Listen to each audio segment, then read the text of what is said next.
Hello, and welcome to another video.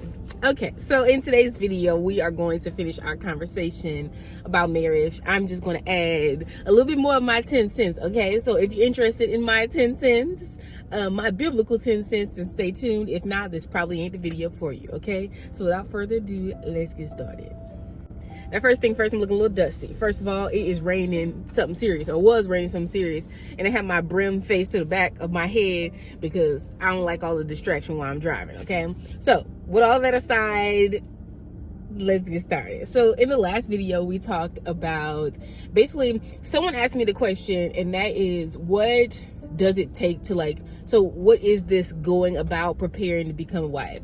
And I, of course, responded with a video because that's what we do here. We elaborate because I realize everyone's not we're not walking all at the same pace, but the goal isn't for you to walk at my pace, for me to walk at your pace. The goal is for you to walk at the pace that God has assigned to your life. And that's really my goal in making these videos. It's not to rush you into marriage, saying that, you know, if you do all these things, if you check all these markers, you're gonna get married. Hence the reason why, if you listen to the last video, it's no fairy tale, okay? I'm not giving you a fairy tale story. I'm telling you that marriage is hard work. Marriage is hard work, and there's some really markers that you need to meet to know if you're even prepared to do that hard work, if that's something that you even want to do. Now, someone left a comment on the last video saying, you know, it's kind of simple. Because I did say in that video, I got an elaborate answer because it's an elaborate question. And the person said it's really simple. It's really not that simple. And if you have talked to any woman that's been married for any amount of time, marriage ain't that simple. Because after I understand that, hey, I follow God into this thing, that does not negate that other things will come up while you are in the marriage. So let's talk today a little bit about submission. Do you know what submission is? Do you want to be submitted? Okay, would you submit, okay? Let's think of sub. The word sub means to be underneath something. So like a submarine, subway, underground, under. Submission. Do you want to be underneath somebody else's mission? Not the mission that you had for your life, not the mission that, your mama dreamed up for you or your daddy dreamed up for you when you were a little girl and you want to get, not that mission, okay? I'm talking about the mission that God has for the two of you to come together and to bring into the earth. Are you ready to get under that mission? And I hear a lot of women saying well, I need to know where. I seen there was an elaborate video, maybe it was like a month and a half ago or something like that. And the lady was basically I want to know where we're going and all this kind of stuff. I'm not going to sit here and tell you that's the thing, because 9 out of 10 times we don't know where we're going. If you would have caught me 6 years and said, Tanzania, what you going to be doing 5 years from now? I couldn't tell you. So why do we feel as though men need to have more figured out than we do? The only thing that a man needs to figure out before he decides that he wants to marry you is if he is devoted to following God. Okay, so is he submitted to God? Because if he's submitted to God, it's okay then for you to submit to him.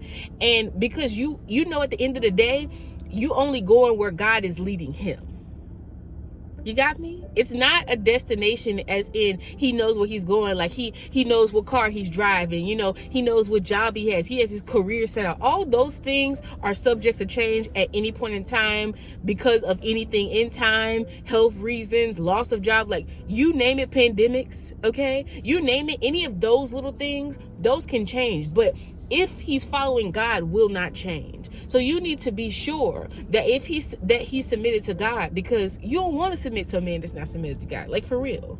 And this Hollywood Christianity, where we really feel we can do anything. If you tell people some of the things that you're just not going to really be able to do, some of the ways that you're going to have to leave back there in your old life of being, they don't want to do that. You want the Hollywood Christianity in that, I can do all of these things and still get everything that God has for me. It's not going to work like that. The kingdom of God is not like that. There is a way there is a line, okay?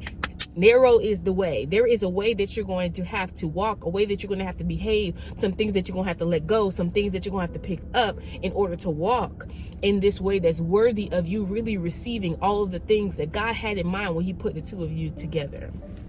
And another thing is, we're not submitting to boyfriends. we're not doing that. We're not submitting to boyfriends. When I'm talking about submission, baby, when I'm talking about all of these things, yes, he becomes a husband before he becomes your husband. God says this man is ready. God says this woman is ready. You become those things before you come together. But we are not talking about submitting to boyfriends and submitting to girlfriends and submitting even to fiancés, because at any point in time you can have this ring back. At any point in time we can call this wedding off.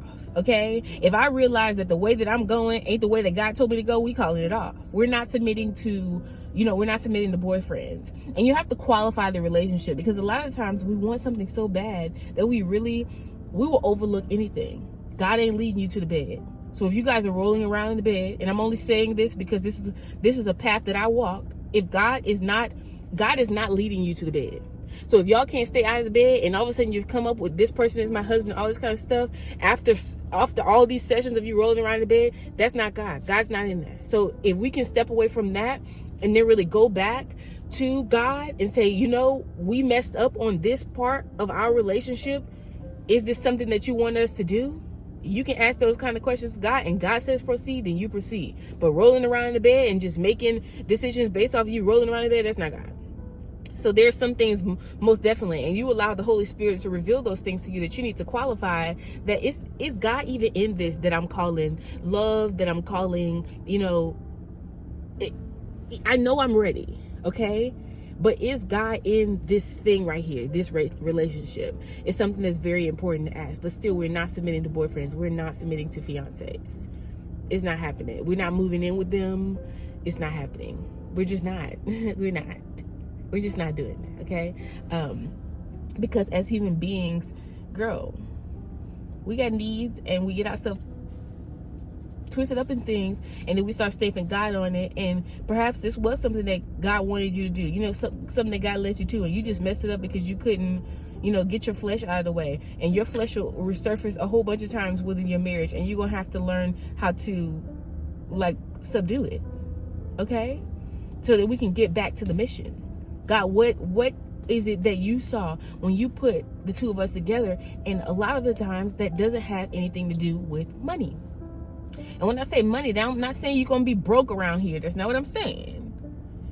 You're going to have resources, because resources are the currency for helping people. Like, how else can you help? So you can talk to someone till you're blue in the face, and you can never be able, if you're never able to meet their need, their financial need, their physical need, it depends on where they are in their life. Your words might fall on deaf ears. So of course God is going to bless you in a way that you can bless other people. But don't you automatically think that that's just going to equate to money.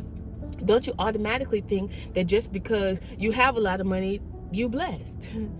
Don't you just automatically equate those things together.